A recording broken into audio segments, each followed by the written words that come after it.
পুজো দিলাম, দিয়ে তরকারি কাটছি, রান্না করব, বেলা হয়ে গেছে।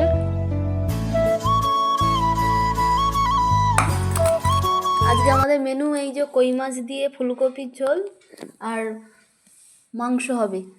আর এখন এটা পেস্ট করতে চলে যাবে। এই ধনেপাতাটা এখন কুচিয়ে মাংস দেবো। ধনেপাতা শীতকালে খাওয়ার একটা মজাই আলাদা। মা কিনবো সব।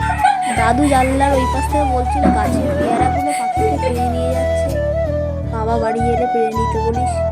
মা এবার রান্না বসিয়ে দেবো, অনেক বেলা হয়ে গেছে, বাবা আছে বাড়িতে, প্রায় একটা বাজতে যায়। তেল দিলাম, সাদা জিরে, তেজপাতা। মাছের ঝোলটা বসিয়ে দেব, পেঁয়াজ দিলাম। এবার কপি আর আলু কষিয়ে নেব,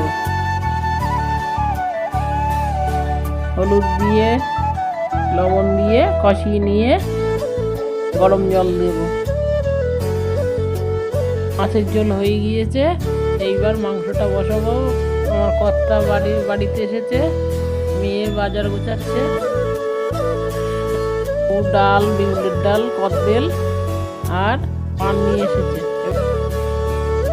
আমার একটু ঠান্ডা লেগে গিয়েছে, গলার ভয়েস অন্যরকম হবে, মনে কিছু করবেন না বন্ধুরা। রান্নাটা মোটামুটি কমপ্লিট। এবার ধনে পাতা দেবো, মাংসটা জল দিয়ে দিলাম। রান্না প্রায় শেষ।